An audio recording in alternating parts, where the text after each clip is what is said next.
আমরা সবাই জানি কিভাবে আর্জেন্টিনার মানুষজন মেসিকে ট্রিট করে, গড হিসাবে ট্রিট করে তাকে ওখানে, তাই না?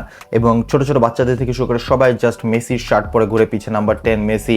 বাট একজন আর্জেন্টাইন হওয়া সত্ত্বেও কেন গার্নাচো রোনালদোকে আইডলাইজ করে, মেসিকে না? সেটা নিয়ে আজকে আমরা কথা বলবো। সো ভিডিওটা শেষ পর্যন্ত দেখবেন।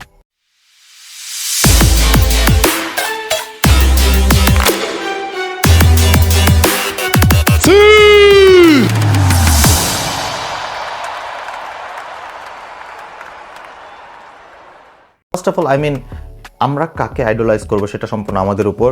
এমন না যে আমি বাংলাদেশি তাই আমাকে সাকিব আল হাসানকে আইডলাইজ করতে হবে বা তামিম ইকবালকে আইডলাইজ করতে হবে না। অফকোর্স না, আমি ধোনিকেও সাপোর্ট করতে পারি ইন্ডিয়ার, যেটাতে অনেক মানুষ বলবে তুই বাংলাদেশি হয়ে কেন করিস, মোদির দালাল, উল্টাপাল্টা কথাবার্তা বলবে, ইন্ডিয়ার দালাল, বেড়ে যা দেশ থেকে, দেশে কেন আছিস। বাট আমার মতে অনেক নর্মাল।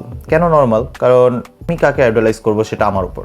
আমার কাছে ওকে ভালো লাগে বেশি, এই জন্য আমি ওকে করবো। এমন না যে আমার সাকিবকে ভালো লাগে না বা আমার তামিমকে ভালো লাগে না। সাকিব আল হাসান আমার বাংলাদেশদের মধ্যে সবচেয়ে ফেভারিট প্লেয়ার, বাট ধোনি আমার ক্রিকেটারদের মধ্যে সবচেয়ে আগে, এবার যেই যত প্লেয়ার থাকুক। তো সেম জিনিসটা আমার মতে গার্নাচোর দিক দিয়ে হয়েছে। গার্নাচো রোনালদোকে ফলো করে, কারণ রোনালদোকে ওর বেশি ভালো লাগে, রোনালদোর খেলা ওর বেশি ভালো লাগে মেসির থেকে, তাই না? এমন না যে বলে না কোথাও যে মেসিকে দেখতে পারি না, মেসি সবচেয়ে বাজে প্লেয়ার না, মেসির সাথে খুব ভালো। মেসির সাথে ও পোস্ট করছে, মেসির কিনে একটা ইনস্টাগ্রামে পোস্ট করছিল, সেই জায়গায় ও একটা গোটের ইমোজি দিয়েছিল। সাধারণত বাকি যেসব প্লেয়ার আছে আর্জেন্টিনা ন্যাশনাল টিমের, সাধারণত সব প্লেয়ারগুলোই আর্জেন্টিনাতে জন্ম হয়েছে, আর্জেন্টিনাতেই বড় হয়েছে। বাট গার্নাচোর ক্ষেত্রে ব্যাপারটা আলাদা, কারণ গার্নাচো স্পেনে জন্ম হয়েছে। স্পেনের কোথায় জন্ম হয়েছে? স্পেনের মাদ্রিদে জন্ম হয়েছে। এখন গার্নাচো টিনেজার ছিল যখন সে ফুটবল বোঝা শুরু করছে বা ফুটবল খেলা শুরু করছে, তখন সে মাদ্রিদেই বড় হয়েছে এবং মাদ্রিদে সে খেলতো। অ্যান্ড তখন রিয়াল মাদ্রিদে একটা প্লেয়ার ছিল, কি জানি নাম, আচ্ছা মনে পড়ছে, ক্রিস্টিয়ানো রোনালদো। সো ক্রিস্টিয়ানো রোনালদোকে দেখেই সে বড় হয়েছে ওই জায়গায়। আর যেহেতু সে মাদ্রিদে থাকতো, সো অফকোর্স সে মাদ্রিদ ফ্যান ছিল, অ্যান্ড মাদ্রিদের সবচেয়ে বড় স্টার ছিল ক্রিস্টিয়ানো রোনালদো। সো রোনালদোকে আইডলাইজ করা তার জন্য একদমই একটা নর্মাল ব্যাপার। এখানে অনেক মানুষের তারপরে এটা নিয়ে প্রবলেম বর্তমানে, যে সে সব সময় রোনালদোর সেলিব্রেশন করে, তার নিজের কোনো সেলিব্রেশন নেই। এটা নিয়ে অনেক বড় বড় ফুটবলাররা অনেক কিছু বলছে, like Cafu, Brazilian Cafu, and আর অনেকেই বলছে। গার্নাচো রোনালদোর জন্য পাগল, রোনালদোর ফ্যান, অফকোর্স আমরা সবাই বুঝতে পারছি। বাট সে সবসময় গোল দেওয়ার পরে যে রোনালদোর সেলিব্রেশন করে, এতে করে মানুষ তাকে কিভাবে দেখে? তাকে রোনালদো ফ্যান হিসাবে দেখে।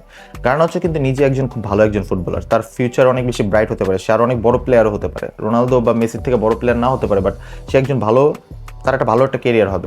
কিন্তু যদি সে এভাবে চালায় যায়, রোনালদোর নাম ধরে বা নামই করে রোনালদোর ফ্যানদেরকে অ্যাট্রাক্ট করার ট্রাই করে, এটা একটা পাবলিসিটি স্টান্ট আমার মতে গার্নাচোর।